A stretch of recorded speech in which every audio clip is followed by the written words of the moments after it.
கிட்டத்தட்ட ஒரு நாளைக்கு 100லேருந்து 150 பேர் வரைக்கும் வந்து பார்த்தீங்கன்னா அன்னதானம் பண்ணிட்டு இருக்காரு. அது மட்டும் இல்லை, இன்னும் நிறைய நலத்திட்ட உதவிகள் வந்து பண்ணிட்டு இருக்காரு. நாங்கள் வந்து கல்வி உதவி பண்ணுறோம், மருத்துவ உதவிகள் நிறைய பண்ணியிருக்கிறோம். கொரோனா காலங்கள்ல எல்லாம் வந்து 2 வருஷமாக கடுமையான முறையில் வந்து மருத்துவ உதவிகள் எல்லாமே நாங்கள் மக்களுக்கு கொடுத்துருக்குறோம். இப்போவும் 100 பிள்ளைகள் நம்ம கருணையத்தின் மூலமாக படிச்சுக்கிட்டு இருக்கிறாங்க.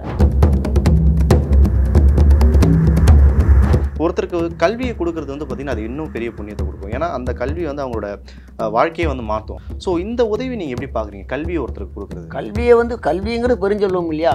பணம் இருந்தாலும் இல்லாவிட்டாலும் கல்வி ஒருவனுக்கு இருந்தால், அப்போ அந்த அன்னதானம்ங்கிற பொழுது பசி, ஒருவேளை சாப்பாடு கூட கிடைக்காதவர்கள் எத்தனையோ பேர் இருக்கிறாங்க. நிறைய பேர் இருக்காங்க. என்னுடைய எண்ணமே தமிழ்நாட்டில் பிச்சைக்காரன் இருக்கக்கூடாது அப்படின்னு நினைக்கிறேன். பலனை எதிர்பார்த்து செய்வது தானம், பலனை எதிர்பாராமல் செய்வது தர்மம். ஆக தர்மம் வேறு, தானம் வேறு. மக்கள் அனைவரும் தங்களுக்கு கிடைக்கக்கூடியதான அந்த பொருளாதாரத்தில்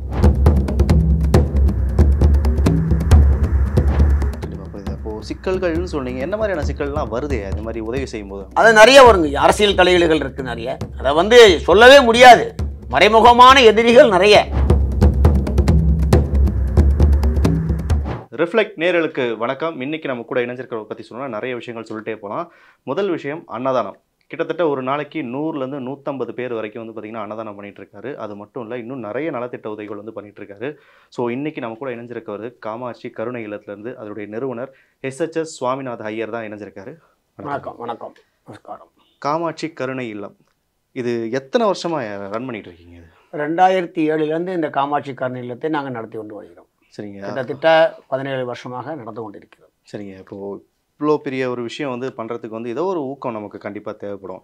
ஸோ உதவணும் அப்படின்ற எண்ணம்லாம் வந்து பார்த்திங்கன்னா எல்லாருக்கும் வர்றது கிடையாது. ஸோ அதை பெரிய அளவு பண்ணால் இன்னும் நிறைய மனசு வேணும். ஸோ எதில் ஸ்டார்ட் ஆச்சு?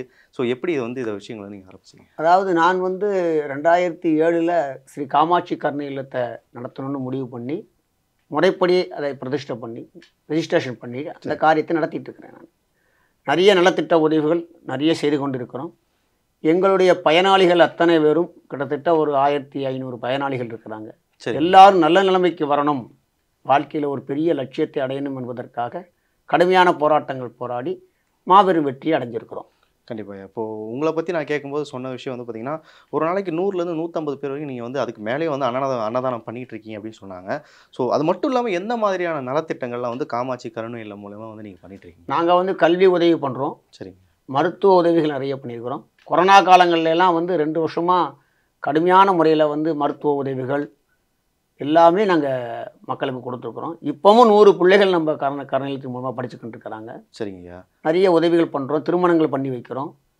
திருப்பூரில் கூட ஒரு பொண்ணுக்கு வந்து ஹார்ட் ஆப்ரேஷனுக்காக 2 லட்ச ரூபா கொடுத்து அவங்கள உயிரை காப்பாற்றிருக்கிறோம். அவங்க டிவிலெலாம் நம்மளுடைய நிகழ்ச்சியை பெருமையாக சொல்லியிருக்கிறாங்க.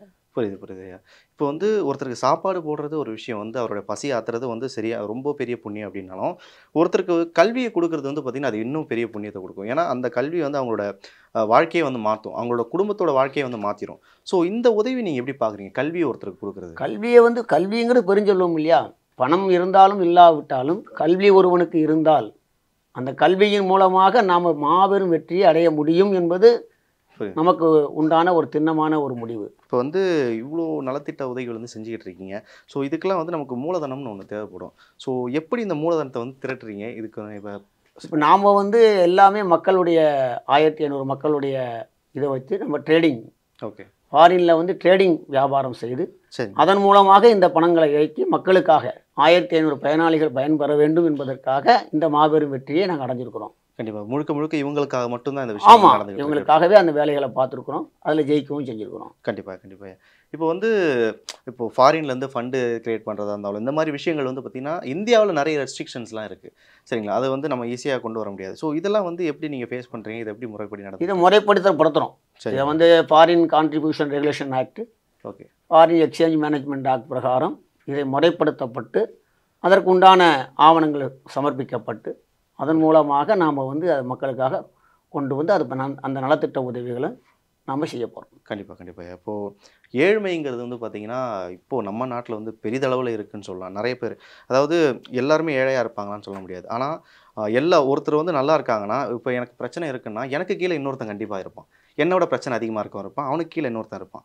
ஸோ இந்த மாதிரி ஏழ்மைங்கிற ஒரு ஒரு நிலையை வந்து நீங்கள் எப்படி கண்டறிகிறீங்க? ஸோ இவங்களுக்கு உதவி பண்ணணுன்ற அந்த தாட் எப்படி இருக்கு? அதான் உண்மையிலேயே அவன் ஏழ்மையில் இருக்கிறாங்கிறத நாங்கள் வந்து எங்களுடைய ஆட்கள் எல்லாமே, எங்கள் ட்ரஸ்ட்டை சேர்ந்த எல்லாருமே அவங்கள வந்து ஆலோசித்து அவங்கள வழிநடத்தி அந்த ஏழ்மையை போக்கணும் என்பதற்காக அவங்கள வழிநடத்தி எடுத்து வந்து அவங்களுக்கு தேவையான உதவிகளை நாங்கள் செய்கிறோம். அந்த உதவிகள் செய்யும் பொழுது அவங்களுடைய வாழ்க்கை தரம் வந்து உயர்வதற்கு என்னென்ன வழிமுறைகள் உண்டு அதையெல்லாம் நாங்கள் செய்து கொடுக்குறோம். கண்டிப்பாக கண்டிப்பாக. இப்போது இன்னொரு விஷயம், இப்போ அன்னதானம்ன்றது வந்து பார்த்திங்கன்னா நிறைய இடத்துல வந்து அன்னதானம் பண்ணுறாங்க. ஆனால் வந்து அவங்க சொல்கிறதெல்லாம் வாரத்துக்கு 1 நாளோ 2 நாளோ இந்த ஒரு சிறப்பு நாட்களில் மட்டும் அன்னதானம் பண்ணுறது வந்து வாடிக்கையாக வச்சுருக்கும்போது தினம் தினம் அன்னதானம் வந்து நம்ம போடணும், அது வந்து இத்தனை பேர் நம்ம போடணுன்ற ஒரு மைண்ட் தாட் வந்து பார்த்திங்கன்னா சாதாரணமாக வராது. ஸோ தினம் தினம் போடணுன்றது எப்படி உங்களுக்கு தோணுச்சு? அதான் நான் வந்து ஒரு சிவபக்தன், பிரதோஷந்தோறும் அன்னதானம் போட்டுக்கிட்டு இருந்தோம். அப்போது அந்த அன்னதானம் போடுகின்ற பொழுது அதை விரிவுபடுத்த வேண்டும் நினைக்கும் பொழுது டெய்லி எத்தனையோ ஏழைகள் வந்து கஷ்டப்படுறாங்க. அதனால் அவங்களுக்கு டெய்லி அன்னதானம் போடணும்னு முடிவெடுத்து தினப்படியாக அந்த அன்னதானங்கள் நாங்கள் போட்டுக்கிட்டு இருக்கோம். சிவன் பக்தர்னு சொன்னீங்க, கண்டிப்பாக வந்து ஆன்மீகத்தில் உங்களுக்கு ரொம்பவே அனுபவம் இருக்குன்னு சொல்லலாம். ஸோ ஆன்மீகம், இந்த உதவி, இதை எப்படி கனெக்ட் பண்ணுறீங்க? அதாவது மனமது செம்மையானால் மந்திரம் ஜெபிக்க வேண்டாம் அப்படின்னு வேதத்தில் சொல்லியிருக்கிறாங்க. சரி. அந்த மாதிரி இருக்கின்ற பொழுது நம்மை சேர்ந்தவர்கள், அதாவது தெய்வங்களை வந்து தெய்வம் மனுஷரூபேனாம் அப்படின்னு சொல்லியிருக்காங்க. மனுஷ ரூபத்தில் தெய்வத்தை பார்க்க முடியும் அப்படிங்கிறது வேதம். அது இந்துவாக இருக்கட்டும், முஸ்லீமாக இருக்கட்டும், கிறிஸ்தவ மதமாக இருக்கட்டும், எல்லா வேதங்களிலும் சொல்லக்கூடியதான ஒரு பெரிய விஷயமே அதுதான். அப்போ நாங்கள் என்ன பண்ணுறோம்னு இதை எல்லாருமே, இப்போ எங்களுடைய பயனாளிகளில் பார்த்தீங்கன்னா இந்துக்களும் இருக்கிறாங்க, முஸ்லீம்களும் இருக்கிறாங்க, கிறிஸ்டினும் இருக்கிறாங்க. கண்டிப்பாக எல்லாருக்கும் தேவையானதை நாங்கள் வந்து செய்கிறோம். நிறைய மசூதிகள் நான் திறந்து வச்சுருக்கிறேன், பள்ளிவாசல் நிறைய செஞ்சுருக்கிறேன், நிறைய உதவி. ஆமாம், பள்ளிவாசல் நாங்கள் திறந்தே வச்சுருக்கிறோம், நிறைய உதவிகள் செய்திருக்கிறோம். அதே மாதிரி கிறிஸ்தவ ஆலயங்களுக்கும் செய்திருக்கிறோம், இந்து ஆலயங்களுக்கும் செய்கிறோம். அப்போ அந்த அன்னதானம்ங்கின்ற பொழுது பசி, ஒருவேளை சாப்பாடு கூட கிடைக்காதவர்கள் எத்தனையோ பேர் இருக்கிறாங்க. நிறைய பேர் இருக்காங்க. என்னுடைய எண்ணமே தமிழ்நாட்டில் பிச்சைக்காரன் இருக்கக்கூடாது அப்படின்னு நினைக்கிறேன்.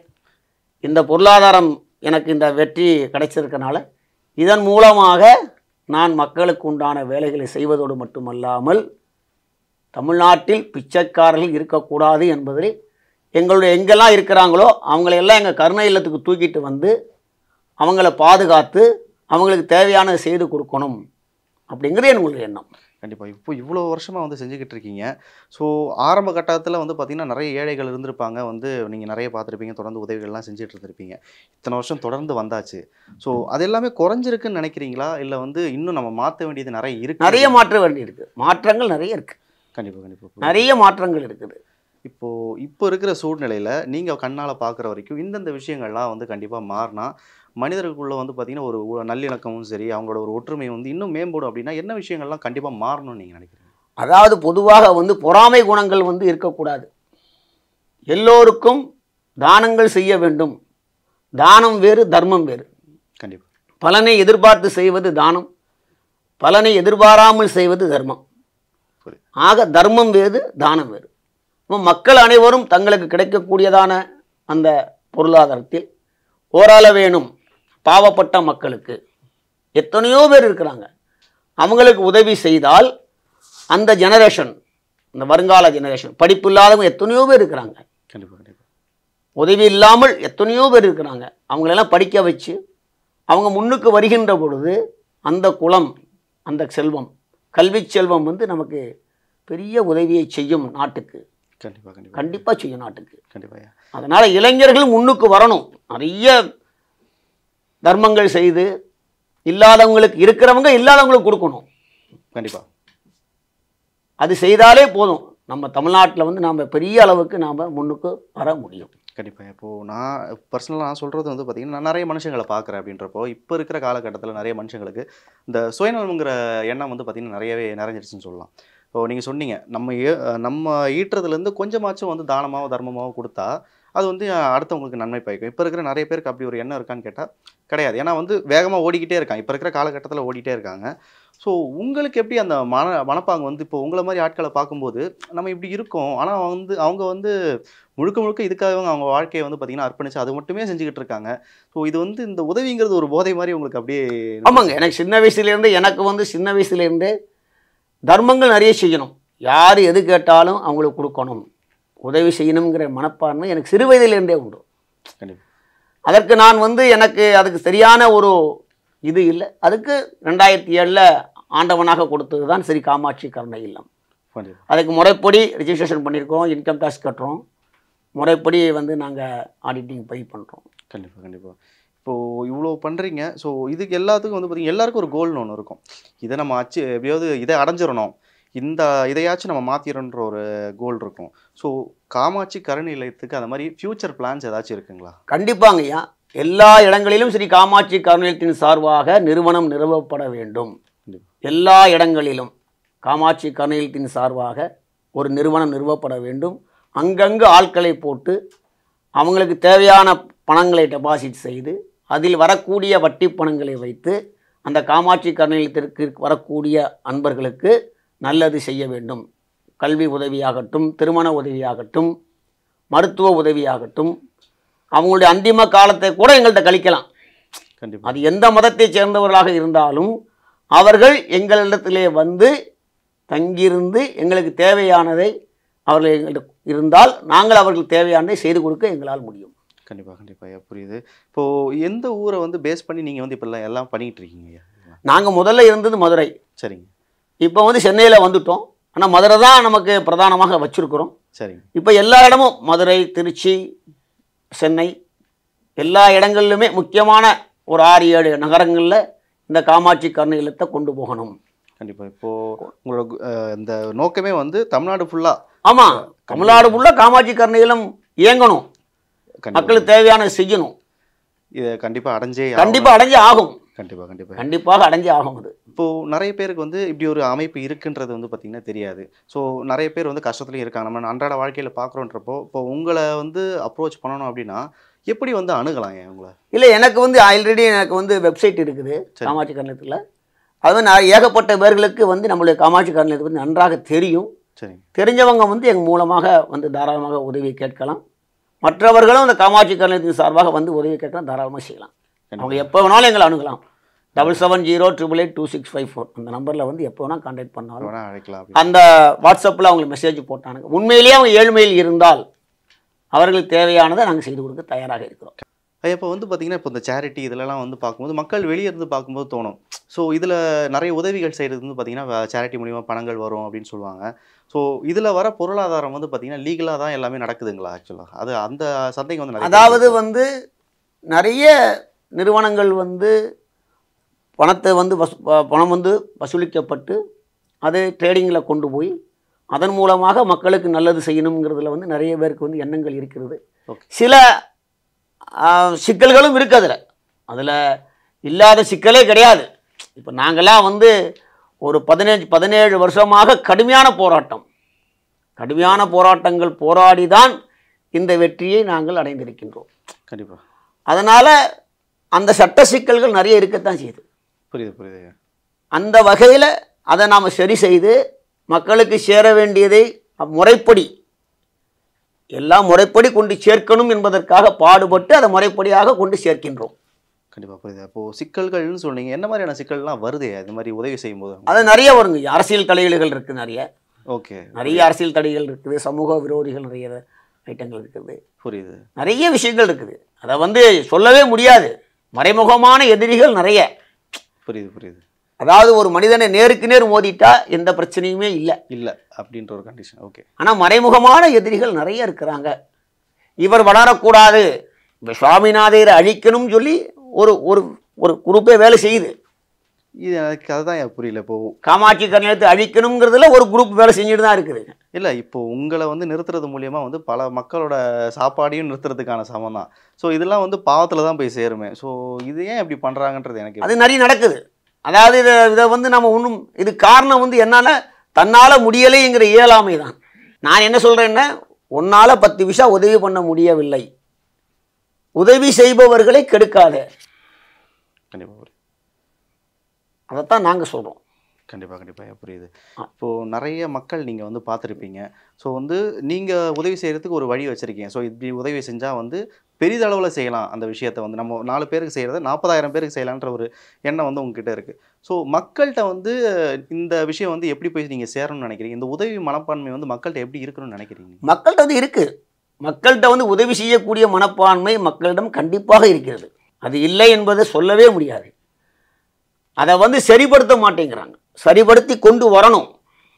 அது எப்படி அதை வந்து மக்கள்கிட்ட இப்போ ஒரு குடும்பம் இருக்கு இல்லையா, ஒரு குடும்பத்தில் உள்ளவங்க 10 பேர் இருக்கிறாங்க, நல்லா சம்பாத்தியம் பண்ணுறாங்க. அவங்களுடைய எண்ணங்கள் ஃபுல்லாகவே சம்பாத்தியம், பணத்தை வாங்கணும், பணத்தை உள்ளே வைக்கணும், கூட்டணும், இதுதான் எண்ணங்கள் இருக்கே தவிர அந்த வாழ்க்கையை வந்து அன்றாட வாழ்க்கை தான் அவங்க பார்க்குறாங்க. அதுலேருந்து ஒரு 10 பேர் தானம் கொடுக்கணும், ஒரு 10 பேர் தர்மம் செய்யணுங்கிற எண்ணம் எல்லா மக்களுக்கும் வந்துட்டால், பணம் இருக்கின்ற அத்தனை பேர்களுக்கும் அந்த எண்ணம் வந்து விட்டால், இப்போ எங்கள் பயனாளிகள் 1500 பேரும் கண்டிப்பாக இதை செய்வார்கள். எங்கள் 1500 பேரும் கண்டிப்பாக எங்கள் பயனாளிகள் அத்தனை பேரும் அடுத்தவங்களுக்கு கண்டிப்பாக உதவி பண்ணுவாங்க.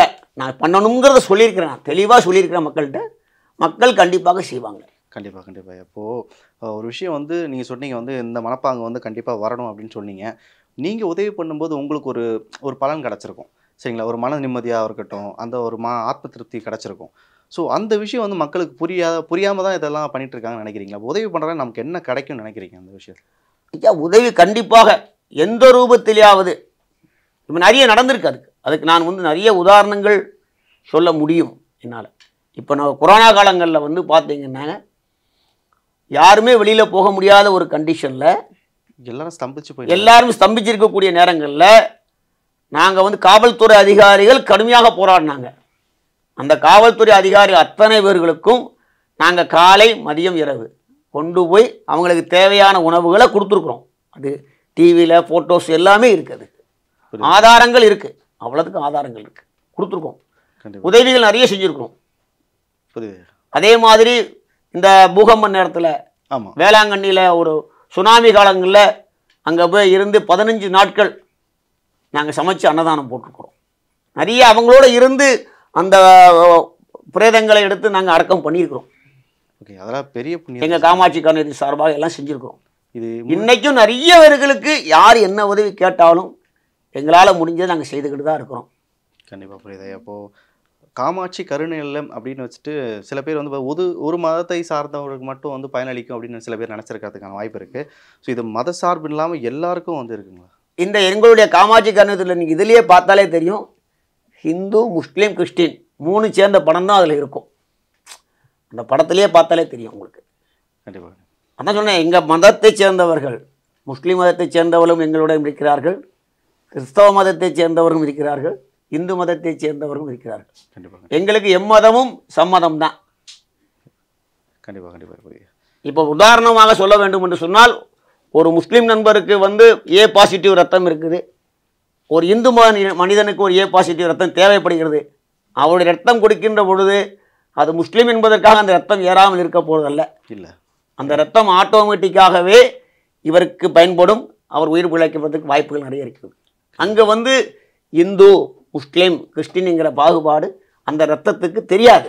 கண்டிப்பாக புரியுது. மதத்தை பிரித்தது மனிதன் தான், மதத்தை பிரித்து வச்சிருக்கிறான். கண்டிப்பாக புரியுது. சரி, நிறைய விஷயங்கள் வந்து எங்களோட பகிர்ந்துட்டீங்க. உங்களோட சேவை வந்து இன்னும் பல வருடங்கள் வந்து தொடர்ந்து இன்னும் நிறைய பயனாளர்கள் வந்து உங்கள் மூலியமாக வந்து அடையணும்னு நினைக்கிறோம். ஸோ உங்களோட நேரத்துக்கு ரொம்ப நன்றி ஐயா. ஓகே, ரொம்ப நன்றி.